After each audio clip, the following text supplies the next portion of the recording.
It's time for another episode of the Freedom Pivot podcast. I'm your host, Hannele Korhonen. Today's guest is someone who has lived many creative lives and then went on to create a job by choosing all of her passions. She's Yvonne Arnold, a filmmaker, author, and intuitive coach. She's also my teacher, guiding me how to read the quantum or morphic field. There are so many reasons to listen to this conversation, but one of the most powerful is that it will help you to learn to trust intuitive decision making over logic, both in business and in life. And when you do, it will take you to places you never imagined possible. Here's Yvonne. Welcome, Yvonne. And thank you for being here today. I'm so happy to see you here. How are you? Thank you so much, Hannele, for inviting me and doing this. I feel festive. I feel, excited. Festive and excited. I love those words. Yes, me too. Me too. Today is about your story, but I'd like to start from the very beginning, or wherever you would like to start, by presenting yourself to the listeners who don't know who you are. I came here with the intention to be very truthful, whatever comes out from the bottom of my heart. And of course, I could easily tell you now a story of who I am with a narrative of pointing out my expertise and competence and where I've lived in the world and how many studies I did and what I experienced. But it feels so special today, and my intention is to just say what comes out, because when you just said from the beginning, there are so many beginnings in my life where I feel like, oh, this is where it really started, or this is when I had realized like this or that. So when is the beginning? When you realize your truest identity or how you were born, and or when you gain consciousness or your first memory, or when you survived something that was really life-changing or something. So so today I would like to avoid all these narratives. And so your question was, who am I? You are. And how do I want to present myself to the audience? Actually, I don't want to present at all to the audience, and just be and have fun, and hopefully someone is in the end, after listening to our talk, somehow inspired and has found something inside of them that has been maybe forgotten or so, or not looked at yet or so. What is the story that comes to your mind about you? Good question. That would feel, I don't know, festive or Good. excited or whatever Yes, you wish to. Good. What's the story? Yeah, great approach. Yeah. Interesting. My head would have not chosen it, but as you know, like when the intuitive, we believe the first picture, and that starts in my childhood, actually. So we go way back.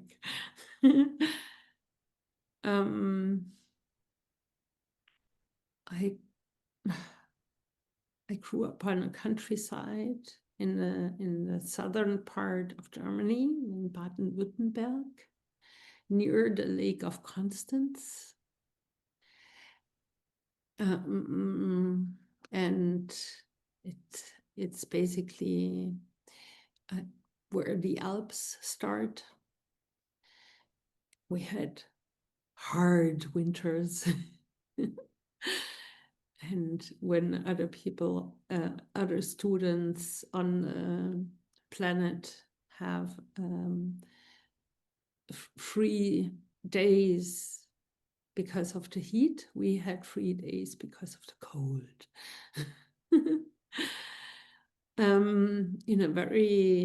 In a village, not very big, so all 12 parts of the village, there was a collective, like one town was a collection of 12 little villages, and altogether they had 4,000 inhabitants or something like that. So definitely there were more animals than inhabitants, humans. And I spent a lot of time, what I remember, in the woods nearby, alone, and was very connected to nature. And I'm very grateful that I was experiencing that, and that I had the possibility to do this as a child. There was no criminality, basically. That's the word, right? Criminality? I think so.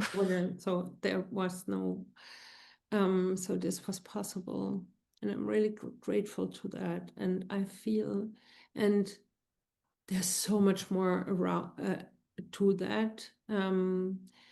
I always wanted to leave. As a child, I asked everybody who came to the door whether I could go to vacation with them. So, yeah, so whoever, if it was an officer or whatever, like a salesperson that came, I just asked them, can I go to have a vacation with you? I was always very fond of traveling. So, however, nobody would take a child, of course. No stranger would take a child away.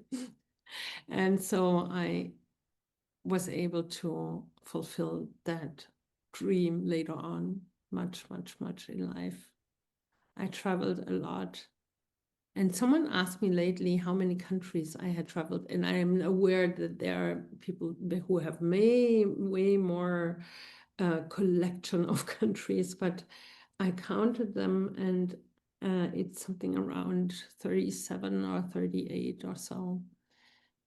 And in some of them I lived, and in some of them I lived for only 1 or 2 or 3 months or 6 months, and in some I lived for 5 years. And yeah, so I feel I'm a collection of all of that, or it's inside of me to all of these facets that I finally accept inside of me, that I thought maybe I should follow one interest or one idea or one part of me that's good. And I made myself wrong for my biggest strengths.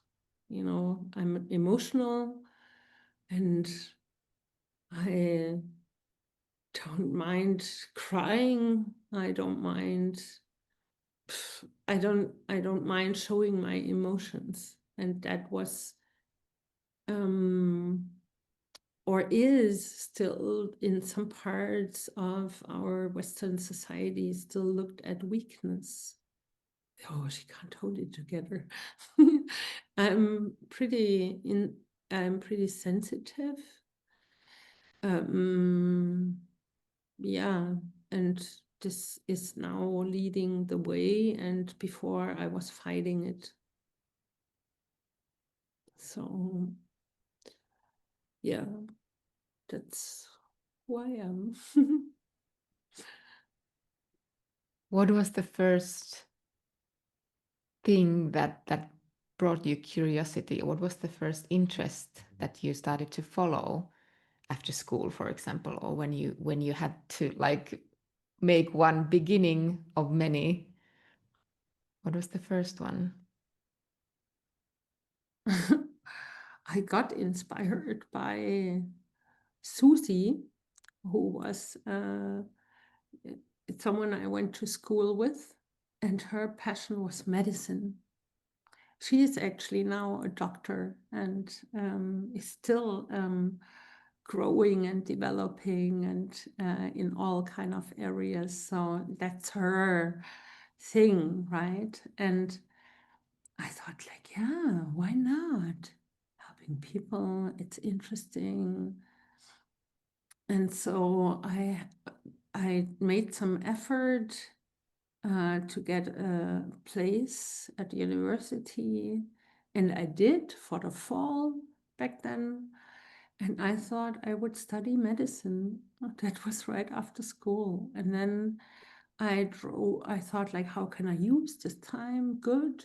Well, and then I drove on those ambulances for half a year. Oh, and I saw so much pain. Oh, and a mother crying for her child that just died in the accident. And, you know, a guy that was dead 2 minutes later says, "Oh, I just go home." Like, oh, you know, and things like I fainted often. I'm like, because I was so empathetic that I'm like, oh my goodness, they must have so much pain. And I was, you know, I did my job and then I fainted. I was there and then I fainted. I'm like, I'm not sure I want to spend the rest of my life with pain and disease and oh my goodness. And then I gave my spot away. Yeah, that was the first after school. That's kind of radical to give your spot away. I can imagine that it wasn't easy to get in. Yeah, I did a lot. My school grades were good, but not good enough to study medicine. But there was a possibility to have in a kind of a 5 or 6 hour exam to better your grade, and which I did, and it was great. So I got in then with that kind of work and that kind of investment. Yeah, and so yeah, but that was yeah, actually it was quite easy. Actually, it was quite easy because I thought, like, this is not like now. I don't want to spend the rest of my life like that.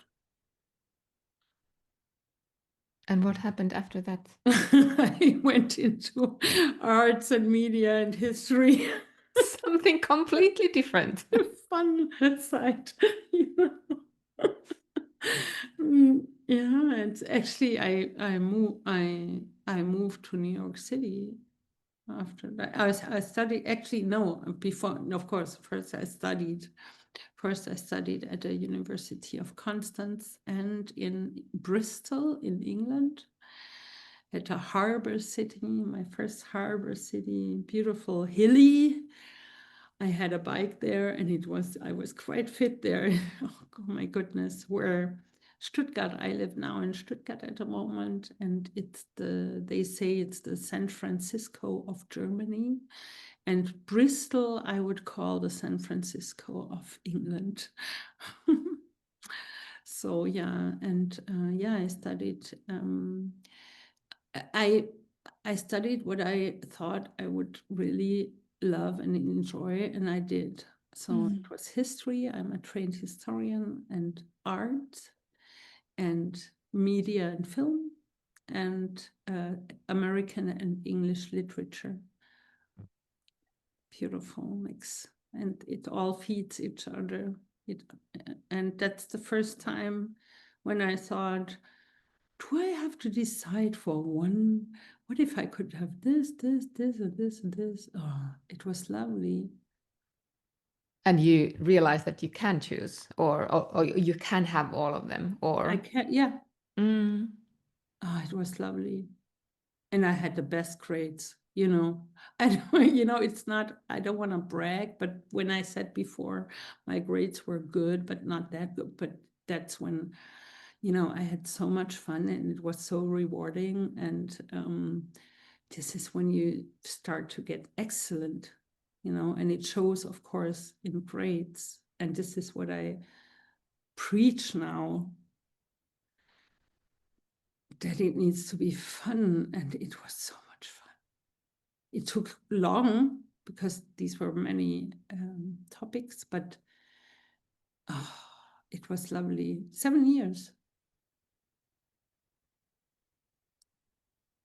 Follow the fun. In your studies as well. I'm still using examples from there. I love university life. Yeah, just the campus area. It's so in every city. It's so inspiring. And why did you go to New York? I wanted to. I got to know someone who later became my husband. But before then, I visited someone who was from Germany and in New York. And I really, it was love at first sight, this city. And it still is. I'm glad I live here now for several reasons. In Stuttgart, in Germany, and I feel I'm much more productive here. But New York City is my forever love. I wonder what it is about that city, because that's my if I have to pick one city in the world, it's New York. There is something, and I know that for others it can be very repelling, that they can't stand it and they rather travel through other cities. And either you let go of all your filters and you start to see what the city is all about and how magical, and then you can start a love affair, or the city spits you out right away. Either you hate it or you love it. Tell me more about those filters. Because I think that applies also to how you work today. Yeah. I just finished one of my workshops. I sometimes have like very, very inexpensive 3-day workshops where I guide people into the first exercises. And one day is about thinking filters. And, you know, the world has everything, right? The heroes, the beautiful stories, the crazy coincidences, mind-blowing landscapes. I could go on for things we can be grateful for. The world also has the other side: wars, injustice, pain. And so if the world has both, and we are very restricted as human beings, we always think we know so much and we can do so much. We are so smart. But actually, when you compare, and we are generalists, right? But when we compare ourselves as a species with the abilities of what other animals can do. For example, bats that can echo, that can follow their navigation quickly by using this echo system, and some can see certain light in frequencies we can't, or hear frequencies that we can't hear. So we are, just by being this species human being, restricted. This is the first filter that we need to be always aware of, that we're not able to see the full reality because we are human beings. And our capacity of imagining, you don't know what you don't know, and you can't imagine what you can't, you can't imagine. So this is the next thing. And just by being a human being, you are restricted. And then it goes on with collective thinking patterns, or from your ancestors, or from your parents. How did your parents think about money? How did your parents think about safety? How did your parents think about the world? How did your surroundings, what inspired you? What is your true nature? And how, these are all filters.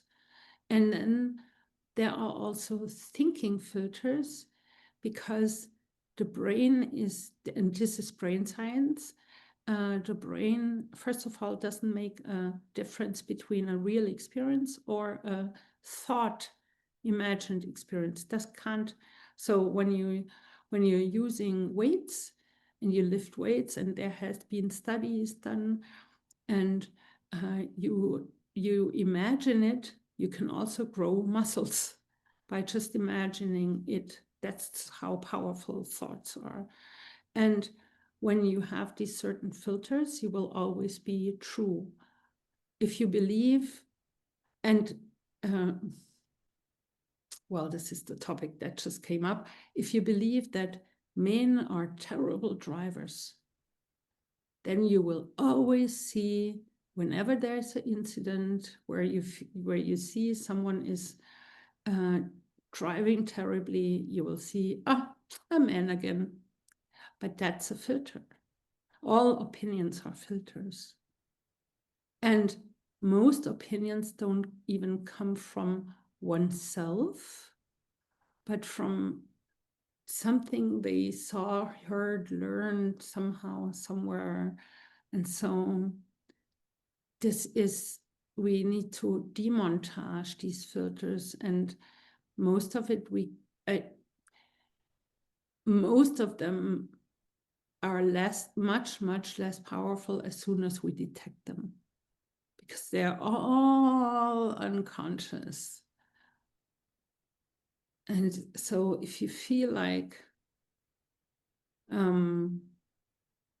for example, that story I told before, if you feel like, I'm so lucky to have that spot now at university for the medicine studies, I can't be not thankful and not take it. If that's a filter, I would be miserable in a job that's not made for me. It can have really many consequences. And to find your truth, I feel like this is, and this is today about, I could have told you a completely different story about me. And everybody can do that. I mean. And every story that you tell is true. Yeah. Mm. Yeah. So how have these filters been showing up in your life? Good question. How have they been showing up? Well, first of all, I thought I need to choose a job to earn money. But actually, I created a job by choosing all of my passions. I also thought that first I need to be successful in my own country, in Germany, in German, in my own language, and then I can expand internationally. That was also not true. And as long as we believe it reality shows, because we filter out the parts of reality that fit to our belief system. So if we don't change our belief system, our brain will always look for the patterns that will confirm the belief system. And now I'm serving 11 countries. And it's so much fun because I am an international soul. I've always been. From childhood on. Who do you serve? And how do you do it? Tender souls. Tender souls that doubt themselves, who put others up on a state, it's like to those who forgotten how to be adventurous, maybe also, and to those who are courageous to find out more about life and the magic about like real, like crazy coincidences. It's not made up.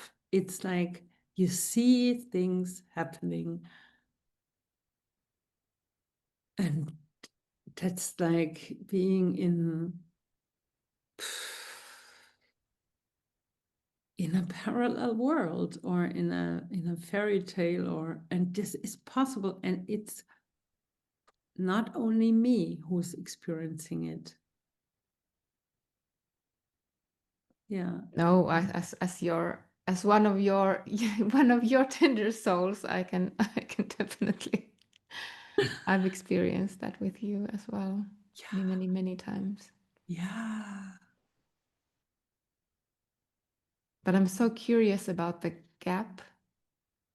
Like when you said that you created a job by choosing all of your passions, and then where you are now, was that I can imagine that was not a straight path, and that has not been a straight path. Yeah, no. And it was what really helped me was my way of being really naive, like everything is possible mentality. And I decided, okay, I studied all that. And then I studied also at the New York Film Academy learned how to light a scene, how to write a script, how to do a casting, how to produce, how to budget, how to have the camera, the framing, and with a ARRI 16 millimeter, and how to do the whole process, how to edit everything, how to direct.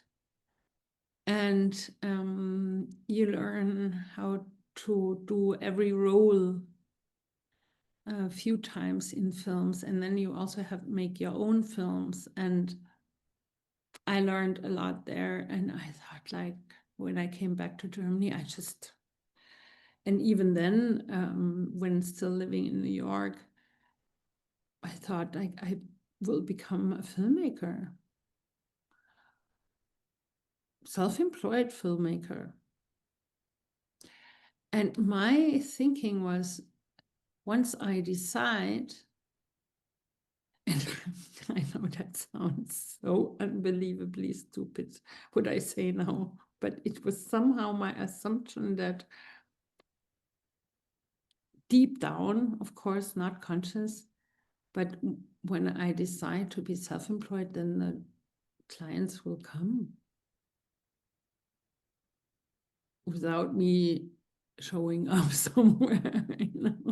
The world just knows that. They will come and knock on your Knock on my door. door. And the funny thing was that, in a way, it was my most lucrative clients, like national TV station and other TV stations, big productions just really happened when I was having fun, when I was sitting at my neighbor's home in a garden and having a glass of wine. When I flew to New York City and showed my boyfriend back then how my New York City is. And then I got a call. Where are you? We need you here. Like, oh. And then and the coincidental were the most lucrative and the most fun. How do you explain that? How does it work? Or is it something that you cannot explain? You mean, what do you mean? Like getting like these like coincidences and the fact that you were just having a glass of wine with your neighbor or hanging out in New York and then you get clients because you are having fun. Yeah, I wasn't out for, I just trusted that new clients would come in. It's like, So there was trust. and in between, like, I made plans to have fun in a way. I thought, like, back then it was just time to show my boyfriend New York City, my love. And then life wanted me somewhere else. They wanted me to work in New York City. Yeah. And instead of just staying a week or two, I stayed 4 months. But it's so beautiful to somehow hear and also witness these concrete examples, because this is also how you work with your clients. Yeah. And the essence of at least the way I've experienced it, that the keywords are the trust and joy, and this is like a real example of what it can mean. And it's good that you mention it, because they could also feel like you're saying, oh, this is the way how you work with your clients, with coincidental.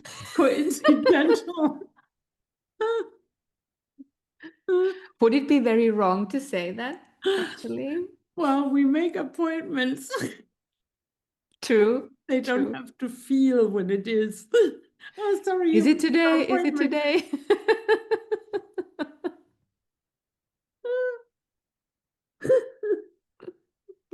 No strategy, just yeah.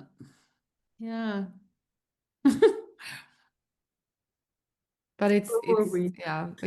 inspiring, empowering. There are so many words to describe it, but I think that it's really beautiful, and it's also assuring that the narrative that we many times live by is the pushing and forcing and going after everything, and so there is another way. And especially, I was hiding behind my achievements, I love certificates. Getting certificates. And I used to hide behind these certificates so that no one would attack me So when there was an introduction round, I would say, well, I studied this, and then I lived in these countries, and then I also have these kind of clients, and I live in New York City, and I fly back and forth between here and New York City. And then but this is not connection. And the ego would rise up and say either, wow, she's done a lot, wow, or say, she's so arrogant, like name dropping all the time. It's like, but it's not connecting. And it would also be told on an ego level, or I told it on an ego level. Of course, there was the insecurity behind, and deep down, I didn't think I'm worthy. That's why I had to show all the certificates to say, well, I achieved, therefore I'm allowed to exist. It needs a lot of strength or courage for an insecure person like me, or sensitive or tender, to let that guard down and talk about emotions and talk about the stuff that really matters, and the connection, and connect on a much deeper level. Because back then it was just a strategy to be seen, but I didn't realize that it was not to be seen, it was to be loved. And clearly that was not a good strategy. Yeah, it was hiding. And much later I learned how to talk even about emotions, and that I was allowed to, or I allowed myself to also, because it's really hard to describe, to that you take yourself as important as your friend or your partner. So there's the comparison going on, you mean? More like the unworthiness, and to avoid being dropped or excluded. That can be really, really powerful force driving your filters or your actions. The fear of being excluded and the fear of abandonment, really. And so often, I mean, fear can, if you let fear decide, then more and more your filter will become a fear filter, so that you avoid things that you're fearful of. And fear is like a virus and goes like into all areas of your life if you don't face it, right? And so the fear of, if the fear is in your driver's seat, then you can never understand your own rhythm and your own nature in a way. And change has always to do with fear. This excitement, but this fear. How do you know the difference in your life? What's fear and what is love, or what is the well, intuition? I feel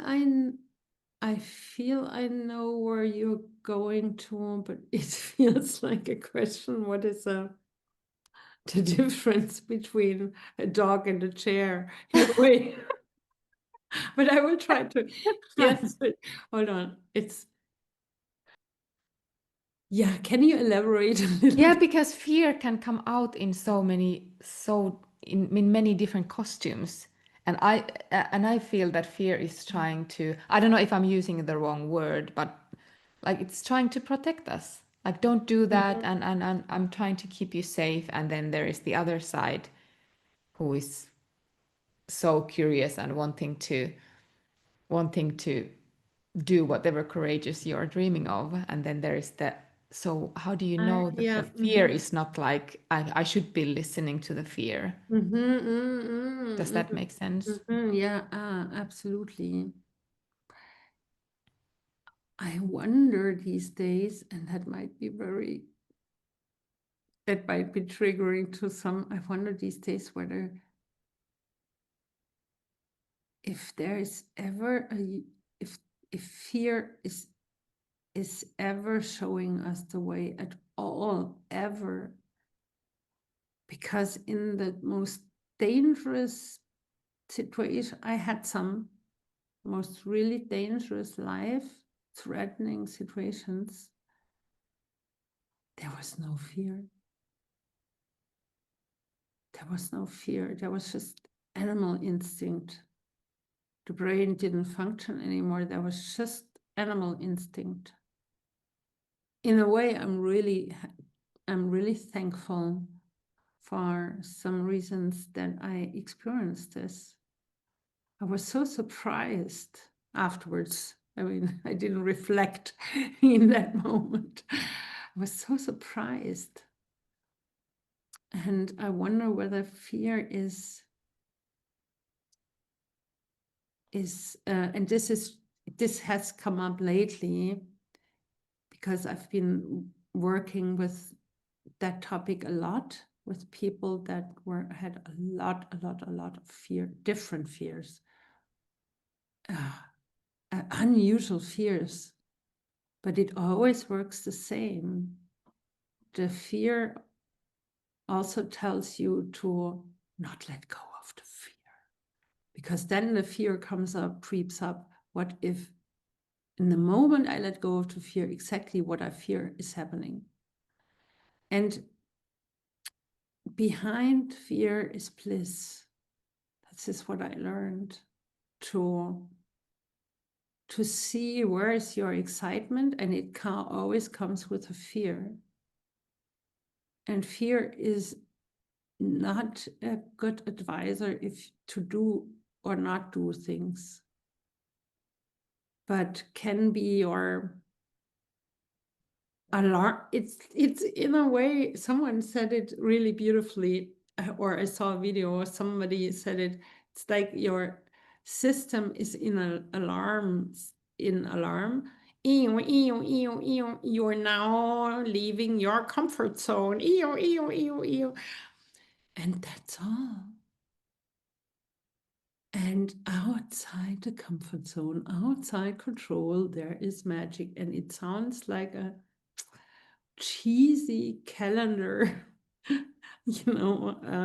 poetical sentence, but literally, practically in daily decisions. Oh, I can't do this. I can't just take a day off. What would my boss say, my wife say, my husband say? I say to myself, am I lazy? It's like, even this is a fear, a situation of fear. And then it's a sign to really do it. Because that opens up the doors to the unknown and to the better world, to the parallel, better, fun, more easy after all. The step is not easy. It's always simple, but it's not an easy step. But then it becomes more light when you look into these uncomfortable things. Oh, I love this answer so much. I think you're glad. That fear is actually a signpost that come here, come Yeah. here. Yeah, Here's the exactly. bliss. Yeah, exactly. And that feels true. That feels true. I want to, or I'd like to invite us to talk about your work, because I know you have a program And I can imagine listeners now wondering, well, how can I work with Yvonne, or how does it work? Is there a spot for me somewhere? So do you want to share something about your program? Oh, wow. Now I also could produce my narrative. Yeah, I have this one-on-one and I have this group. However, my intention is to what comes out really at this moment. So could you repeat your question again? Well, I feel that there are people listening who are wondering, how can I work with Yvonne? Is there a way? Is there a spot for me? Or is there, I don't know, some way that I could work with you, Yvonne? And what would you like to say to them? Yeah, I would say to them, first, look at yourself for a moment and check in with yourself, maybe with a hand on your heart and with closed eyes, whether this conversation felt wide and warm and or inspiring, or it opened up something inside of you. Then, or it's like your curiosity, your inner child is uh, joyful, or then yeah, then we might fit. Yeah, yeah. And then there's a spot for you. And then we find out what your current situation needs at the moment. And I have different kind of possibilities. And I have possibilities either way, in English or in German. And with just the two of us or in a community. And it also depends on, yeah, where you're at, who you are, what kind of energy you bring, and how your personality is. For example, I started to go into cold, very cold water. And some can go in very quickly and are just very quick doing that. And I'm very slow. It takes me forever. It takes me like 20 minutes until I'm in the water, in this cold water. But this is my best way. And so it also depends on what kind of personality you are and how because the one-on-one is quite intense. And if you really want to have a big transformation, and that really changes your life around, and you're curious and courageous, then I would recommend this one. You might have to wait a little bit because they're always sold out, but you can reserve a spot, and that might train your patience. If you are like me, a very impatient person, then this trains your patience to wait a little bit. But if you want to just put your toe in there and slowly get into it, then maybe the community would be something. But we can always first talk and see, and what then I would say just contact me, and then we see where you stand and look, and I would ask some questions about you and what you want, and then we see. Yeah, and the most important thing for me, because you said, who am I looking for, or who am I working with? I'm working with people who do the homework because they don't get a massage. The readings are great. The field readings are mind-blowing. But you're a human being with a free will, and you decide, and you engrave your decisions by actions, and you always get a very practical recipe delivered. But that makes the change. Although the readings are mind-blowing and unbelievable, and will be a quantum leap, but just by listening. But the actual transformation comes by doing this homework. And Hannele, they are usually always very simple, not always easy to do the step. It sometimes needs courage and some more approaches or some different approach, but always very practical and easy, and not something hard to do or cost a lot of money, nothing like that. It's just think of a certain word for a day or so, as an example. Exactly. Yeah, I can totally agree with that, because I've been your client for many years now, and been doing a lot of homework during this time, and Yeah. it's the yeah, the readings are really powerful, but it's the homework that will then invite the change. Yeah.